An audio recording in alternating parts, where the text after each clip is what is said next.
komið heil og sæl og verið velkomin í þennan þáttum N4 landsbyggðir. Ég ætla að byrja á því að kynna til leiks viðmælanda okkar í dag, en það hún Brynhildur Pétursdóttir. En það nú langt mál eiginlega að kynna hana því hún leiðsögumaður með BA-próf í viðskiptatungumálum og hefur lokið námi í verkefnastjórnun og verið innanhúshönnuður. Hún hefur verið mikill áhugamaður nonna í gegnum tíðina og rekið nonnahús og skrifað meira sér bók þenn merka mann. Hún hefur líka setið í ýmsum stjórnum eins og stjórn heimilis og skóla, neytendasamtökunum, hollvinum Háskólans á Akureyri. En hún líka þingmaður og þingflokksformaður Bjartrar framtíðar og satt bæði í fjárlaga og þingskapanefnd.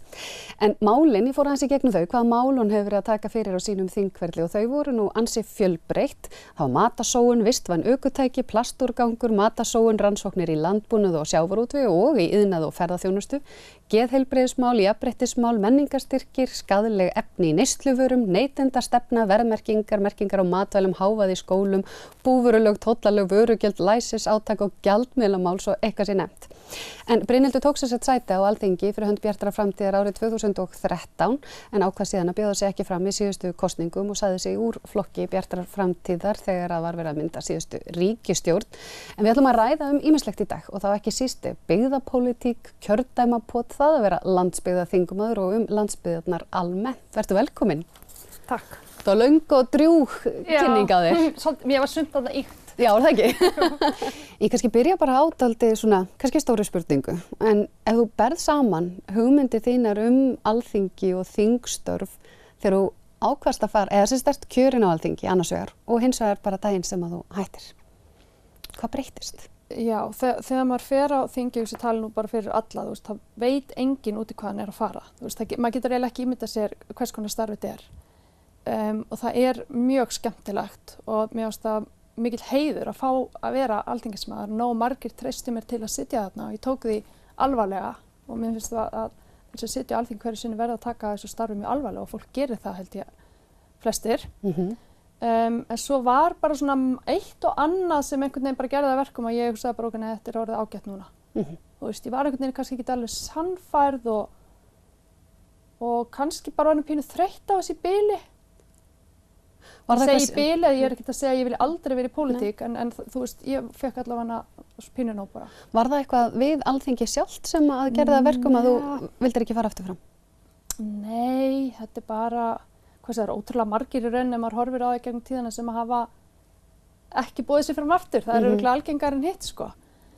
Þannig að það er, þú veist, þetta er góð vinnustaður, þannig séð, en það er, ég skal viðurkenna það að það fór í taugarnar á mér hvað mér fannst sko mikið óskipulag og mikið oft svona maður náttúrulega sem landsbyggðarþingmaður maður náttúrulega fastur eða hvað ég segja, maður var í vinnunni frá mánudagsmorgni og til kannski fimmtudagskvölds eða föstudags og þá var alveg sérstaklega í taugarnar á mér ef að það var eitthvað svona rugl í gangi og maður var ekki þarna að vinna heldur að bíða eftir eitthvað mál kæmist á dagskrá en svo hljóp allt í einu, þú veist einhvað málæði í einhvern hóp og allt í einu komst málið ekki á dagskrá og maður er búin að hanga einhvern veginn allan, þú veist, eitthvað svona. Það var allir pirraðir á þessu en viljinn til að breyta þessu var bara einhvern veginn ekki nógu sterkur eða nógu ríkur vegna þess að þetta sumuleyti er þetta kannski umhverfi sem hendar einhverjum.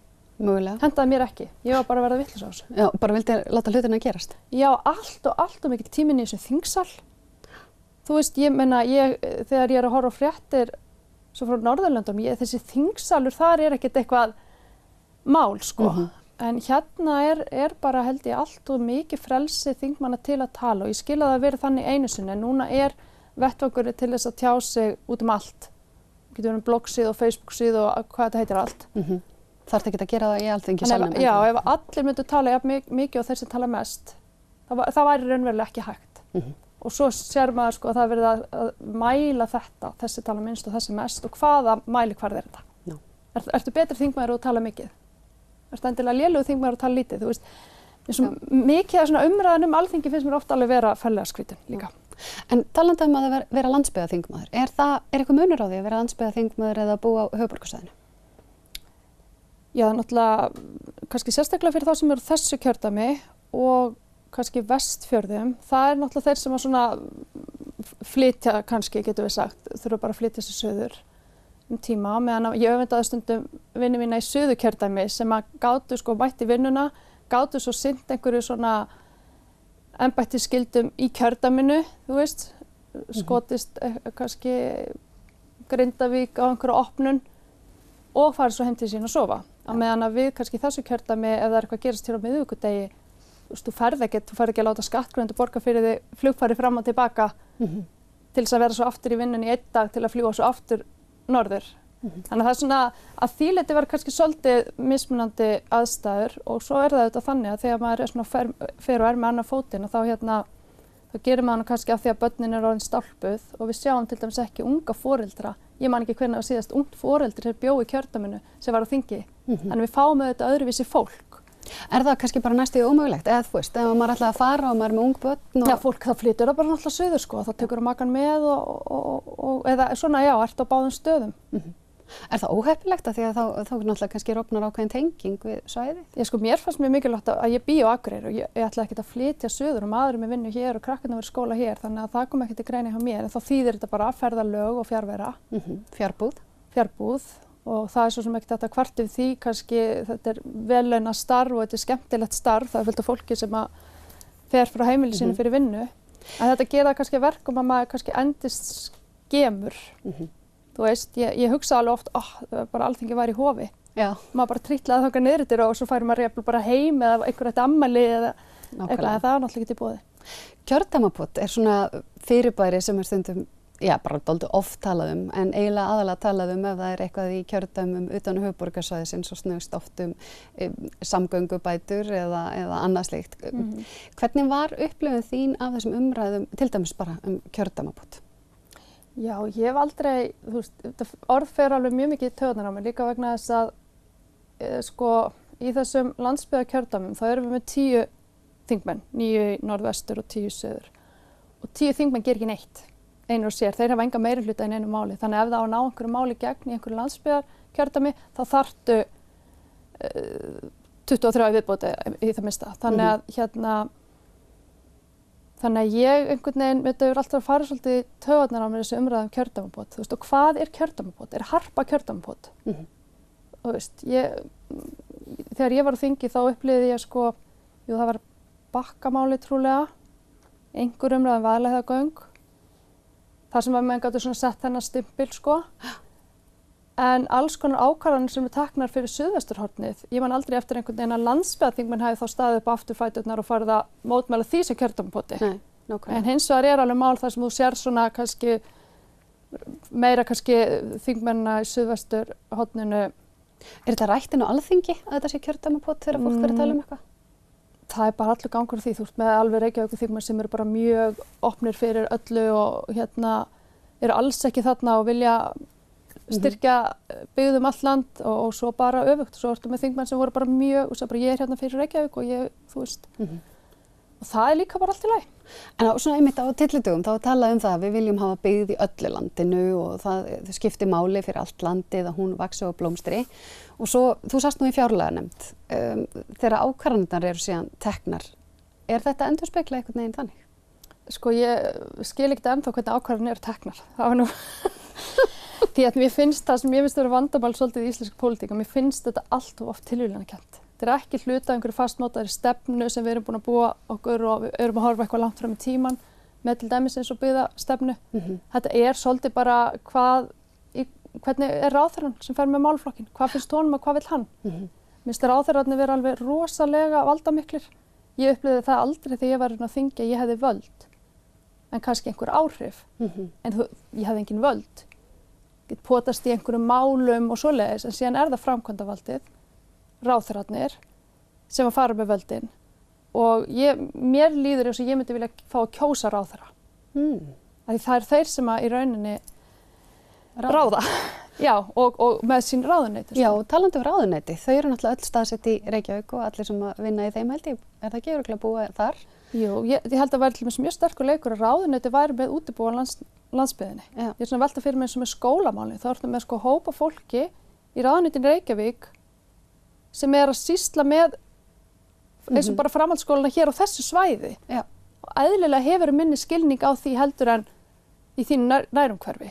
Þannig að, þú veist, af hverju ekki aðeins að deila þessu verkefnum út eða, sem er jafnvel enn betra, gera sveitarfélögin stærri og sterkari og þau taki við fleiri verkefnum. Þannig að þú takir aðeins þetta vald úr Reykjavík og færi það út á landsbyggðina. Þú gerir það með því einhvern veginn bara færa stjórnsýsluna þá yfir sveitarstjórnarstigið. En sveitarstjórnirnar virðast vera orðnar smeygar við það fylgi aldrei fjármagn eða að vera að færa einhver verkefni til sveitarfélaga. Já, ég skil það reyndar sko, en það mörg dæmi það, samningar milli sveitarfélaga og ríkisins sem ekki endilega verið góðir fyrir sveitarfélagin. En þetta bara, þú veist, hluta af einhverju stefnu og ég bara hugsa sko, þegar við erum að tala ráðherrana og mér finnst þetta að vera tilviljanakennt sko, þá til dæmis bara nýjasta dæmið Benedikt fjármálaráðherra sem kemur fram með einhverja stefnu, eða ég veit ekki hvað þetta hugmyndir í skattamálum og svo bara kom einhver viðbrögð og þá bara bakkar hann með það.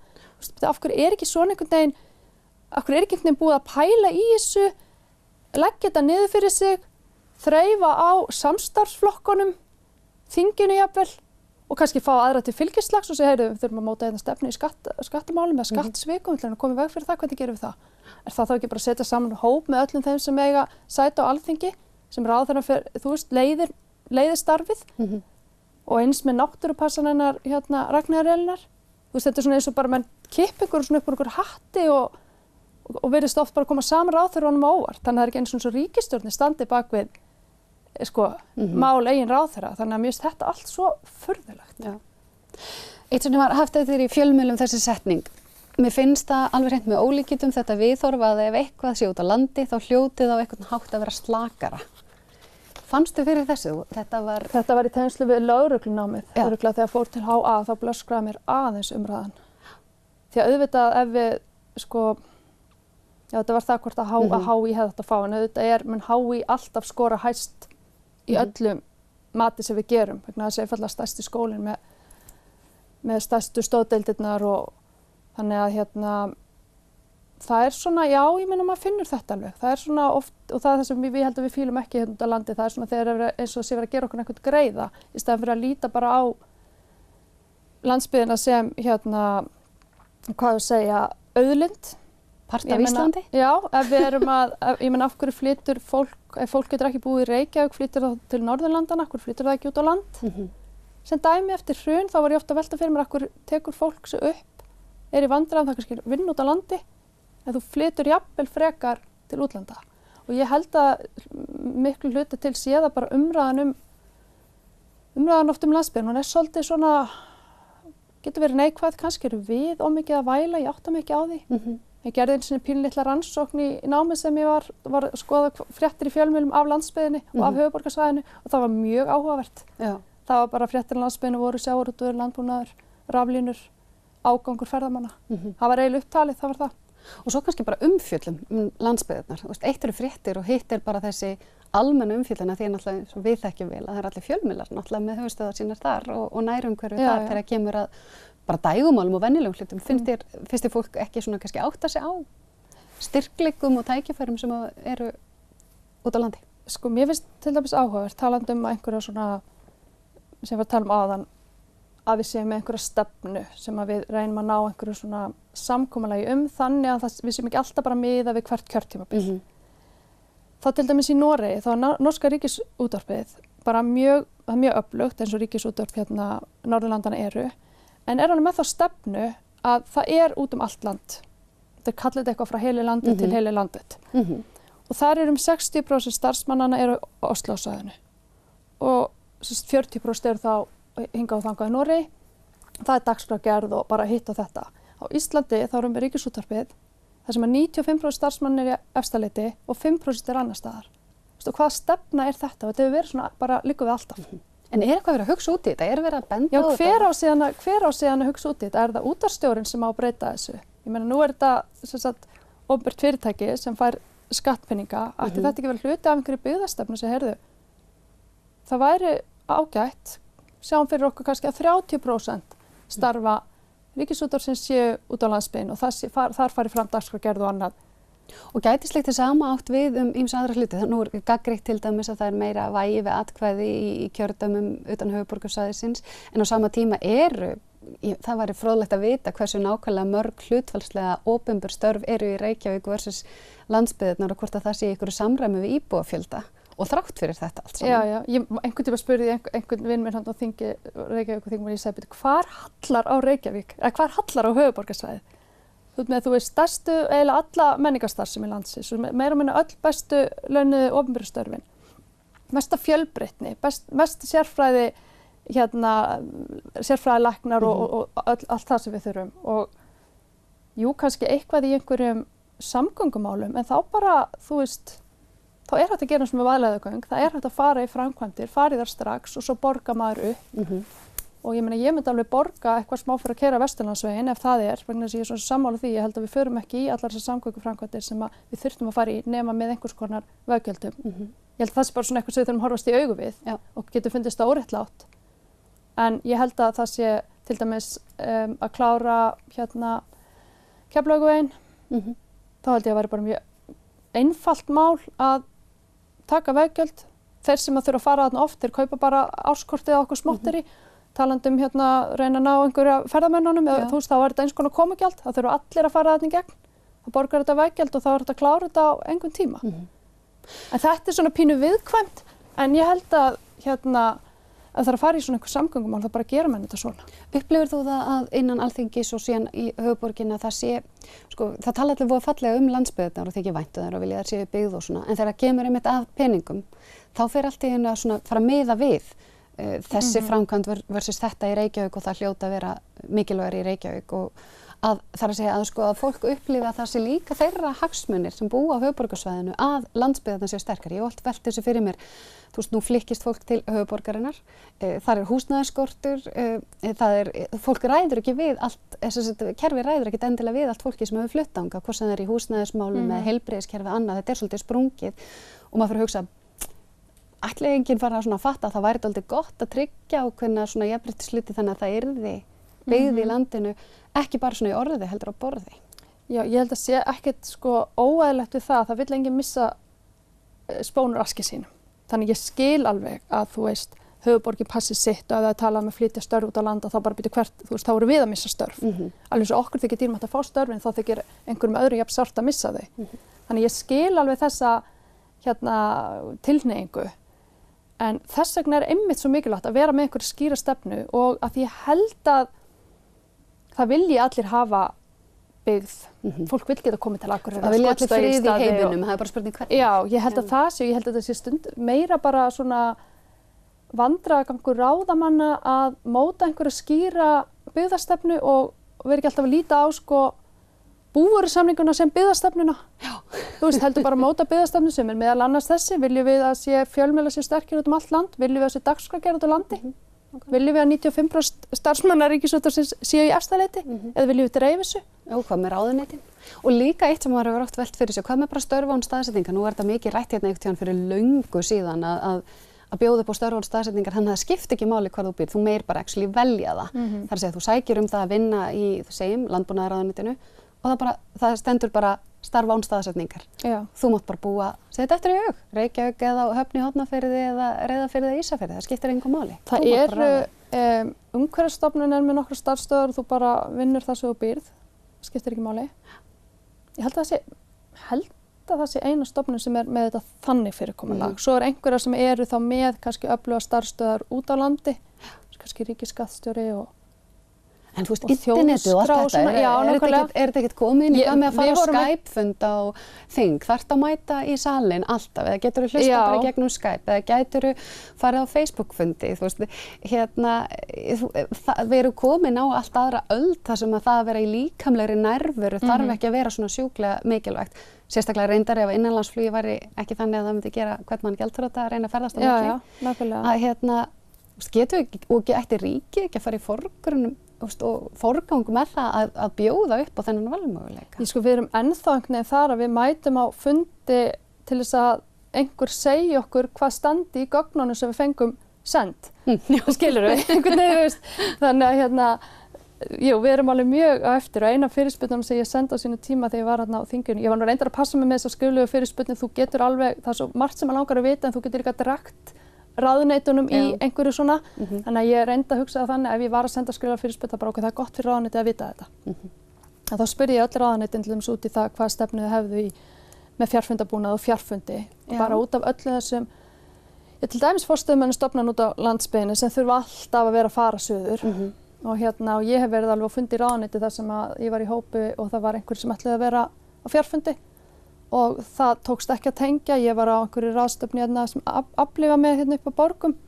Það átti að vera, hvort það var Eygló Harðar átti að vera. Hún sat í Reykjavík að því hún komst ekki út af veðri. En þetta var eitthvað þvílíkt vesen og virkaði ekki fjarfundabúnaðurinn hjá þeim og þú veist, þannig að ég upplifði þannig að ráðuneyti væri nú mörg allavega ekki bara tilbúin með sem fjarfundabúnað. Af því það er voða þægilegt að allir mæta bara svæðið. Nákvæmlega. Langþægilegast. En það gæti verið að fólk hugsi ekki um hversu mikill sparnaður það er að geta haft bara almennilegan fjarfundabúnað, heyrt vel, séð vel og þá leysum við og spörum náttúrulega allan ferðarkostnað eða mikið, það þarf kannski að mæta alltaf eitthvað en það getur sparað helling. Og þetta er svona verið öðruvísi fundir og maður þarf svolítið að þá að læra inn á það. Svona fólk getur ekki tala onni hvort annað og það verða að vera svona svolítið skipulaðir sem ég finnst bara reynda gott. Ef þú ættir svona, þegar þú horfir tilbaka, er eitthvað svona eitt sem þú svona situr svolítið eftir með? Ég stundum heitt þingmenn sem hafa hætt og þeir segja svona, það var þetta eina mál sem ég hefði svo viljað. Það var eitthvað daginn, það var eitthvað varð ég alveg eitthvað brjáluð til sjálfum mig fyrir eitthvað. Ég man reyndar ekki lengur hvað það var. Ég var akkur, gerði ég ekki eitthvað meiri þessu. En nei líka þú veist það er ekkert þannig að ég get ekki í dag ef það er eitthvað sem einhvers staðar pottur brotin, þá get ég bara reynt að gera eitthvað í því. Ég get sendt bréf á þingmenn, ég get skrifað það, ég get sett status á Facebook, þú veist, þú hefur alveg áfram rödd, sko. Við höfum öll rödd og málin sem maður ofta að taka sem þingmaður, það voru mál þar sem einhverjir borgarar gerðu manni ljóst að það væri eitthvað vandamál og þó tók maður það áfram. Aftur á kjördæmapotinu, að því við vorum nú bara að tala það á Alþingi, fannstu fyrir því að heimamenn ætluðust til þess að þú væri með kjördæmapotinu á Alþingi? Eða svona kæmir málum að? Ekki þannig. Máli sem ég eiti kannski svona, eina máli sem ég náði einhverju smá árangri, getum við sagt svona, fyrir kjördæmi það var fjárveitingar til aflsins sem hafði verið bara einhverju skötulíki og alveg gjörsamlega út í hött. Ég hefði viljað, hefði ég geta verið, hefði kannski þingið ekki klárast þannig í október, heldur verið þá fannst mér skáldahúsin hér á Akureyri algjörlega að sitja á hakanum, mér finnst það bara, þú veist, mér er svo mikilvægt að sé einhvern veginn jafnræði í hlutunum.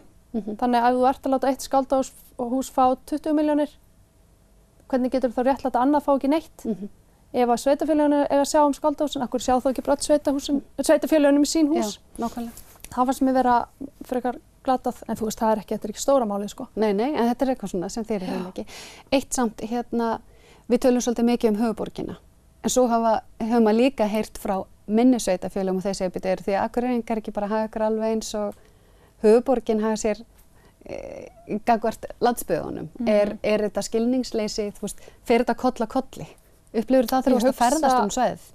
Nei, en ég hugsa samt að alltaf að þeir sem eru svona stærstir þurfi að passa sig og verða að passa sig að vera ekki eigingjarnir. Ég lít alveg þannig á höfuðborgin, hún fær svo rosalega margt. Og þá ber henni líka skylda til þess að hafa skilning og kannski ekki að berjast gegn einhverjum málum sem okkur þykir mikilvæg hér út á landi. Þá er ég að tala kannski þingmennina, þú veist. Við ákváðum að byggja Hörpu, við erum að setja fullt af peningum í Hörpu. Það er frábært, kemur sér best fyrir borgina. Ég sé ekkert eftir Hörpu, en þú veist, ekki vera þá að pönkast út af einhverjum vegaköflum hérna á landsbyggðinni á móti, sko. Þannig að en ég held að það sé mjög mikilvægt fyrir okkur og bara alla að vera einmitt að passa okkur á þessu. Ég man þegar sýslumannsembættið var sett niður á Húsavík að þá var fyrstu viðbrögð hérna í bænum eitthvað að gagnrýna þetta, að það fór frá Akureyri og sem betur fer þá sáu bæjarfulltrúar að sér. Vegna þess að þú veist að sjálfsögðu er bara frábært að Húsavík styrkist. Ég vil það. Frábært að sjá uppganginn á Siglufirði. Þetta er að skila sitt lokkar. Þetta vinnur allt saman, þannig séð. Ég meina þú veist, Akureyri er ekki neitt eða þú ert ekki með sveitirnar í kring og bæinn og þeim sterkari bara sem svæði verður því betra fyrir okkur. Og ég vil ekkert endilega að Akureyri verður 50.000 manna bær. Stundum með það er bara fullt af fólki í bænum og þannig ég ekki sundin sinni. Það er bara alltaf margir. En svona heildina af svæðinu, við erum að nálgast lokin. Hvernig sérðu fyrir styrkleika og tækifæri norðaustur kjördæmis inn í framtíðina? Eftir að hafa fengið að kynnast í með þessum hætti sem þú hefur fengið að gera. Ég myndi kannski segja númer 1, 2 og 3 er að sé sett einhver almennileg byggðastefna hérna og hún þarf að taka til alls landsins og höfuðborgarsvæðisins líka. Bara hvernig viljum við sjá þetta? Ætlum við að þú veist, er það þessi sogkraftur í Reykjavík, ætlum við að vinna einhvern veginn gegn honum? hvernig ætlum við þá að gera það? Og ef við segjum að ég tek bara dæmis í RÚV því það bara er ágætt, ef við ákveðum að við viljum fjölga starfsfólki út á landi, þá gerum við það ekki með því að einn daginn og þá komir ráðherra og ákveð og segja, heyrðu, við viljum að flytja 30 störf, þið ráðið hvort þið flytjið með. Þú veist, þá er þetta hluti af einhverju lengri tíma stefnu, þar sem þú lætur bara allir nýir verða ráðnir út á landi. En ef þú ert ekki með þessa stefnu, þá gerist aldrei neitt. Nei. Og við höfum bara séð þetta. Ég satt sjálf í verkefnastjórnum byggðaþróun hérna bara fyrir skipið á Valgerði Sverrisdóttur. Og þá var sett byggðastefna til 4 ára. Svo kom önnur ríkisstjórn, hún hendi þeirri vinnu, svo voru 11 nefndir eða eitthvað og ég horfði bara, ég trúi ekki að þetta sé að gerast. Svo setti hún annað sem að voru einhver önnur stefna, henni var síðan hent og svo einhvern veginn endaði þetta sem eitthvað svona vaxtarsjóð, eða svona styrtarsjóður. Já, einmitt. Allir peningarnir, bara þetta eina dæmi þróun byggðastefnu sem ég fylgst með bara, maður situr gapandi eftir alla vinnuna að ferði til Finnlands til að læra. Já, sóunin. Sko sóunin og tíma og peningum og bara, já, það er eiginlega alveg óþolandi. Bara meðan ég var á þingi, þá náðu menn einhvern veginn að breyta einhverjum menningarsamningum og enginn vissi af hverju það var gert og hvort það var betra og þetta virðist bara vera ákvörðun tekin einhvers staðar, eins og ég segi, maður hefur allt oft tilfinningunni að þetta sé svona bara tilvílanakennt. Og svo fyrir maður, ef maður fara að grafast fyrir það, bara hver, hvernig, hvað, þá er bara svörin loðin og enginn veit nákvæmlega hvernig þetta gerðist. Það er óþolandi. Það er óþolandi. Pínu óþolandi. Gaman að fá þig í spjall og ræða þennan málaflokk. Ég sé að það er ekki slökna á þér í áhuganum þrátt fyrir að vera hætt. Takk fyrir komuna og við kveðjum bara að sinni verið sæl.